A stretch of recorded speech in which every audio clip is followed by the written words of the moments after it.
రీసెంట్గా America Iran Israel వార్లో B2 spirit stealth బాంబర్స్ని వాడి ఇరాన్ యొక్క 3 న్యూక్లియర్ సైట్స్ని పేల్చివేసింది.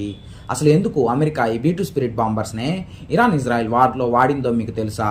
ఈ B2 స్పిరిట్ బాంబర్స్ అనేవి స్టెల్త్ టెక్నాలజీతో తయారు చేయబడ్డ ఫైటర్ జెట్స్. దీని బాడీ డిజైన్ వల్ల మరియు దాని బాడీ పైన ఉన్న రేడార్ అబ్జార్బింగ్ మెటీరియల్ కోటింగ్ వల్ల ఈ B2 స్పిరిట్ బాంబర్స్ రేడార్ యొక్క సిగ్నల్స్ని డిఫరెంట్ డైరెక్షన్స్లో డైవర్ట్ చేసి ఏ శత్రుదేశం యొక్క డిఫెన్స్ రేడార్కి గుర్తించకుండా ప్రయాణిస్తుంది. ఈ B2 స్పిరిట్ బాంబర్ అనేది దాదాపు 18,000 కేజీల పేలోడ్ని క్యారీ చేయగలదు.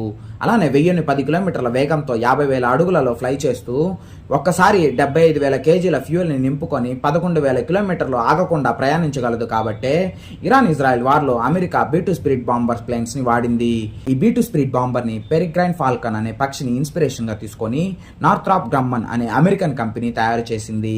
ఈ B2 స్పిరిట్ బాంబర్స్ ప్రపంచంలోనే కేవలం 19 మాత్రమే ఉన్నాయి. అవి కూడా అమెరికా దగ్గర మాత్రమే ఉన్నాయి. ఈ B2 స్పిరిట్ బాంబర్స్ ఒక్కొక్కటి దాదాపు 17,142 కోట్లు ఉంటుంది. ఈ వీడియోలోని ఇన్ఫర్మేషన్ మీకు వర్తి అనిపిస్తే ఈ వీడియోని లైక్ చేసి ఇలాంటి ఇన్ఫర్మేటివ్ మరియు ఇంపార్టెంట్ అప్డేట్స్ కోసం మన విన్ టాక్స్ యూట్యూబ్ ఛానల్ని సబ్స్క్రైబ్ చేసుకోండి.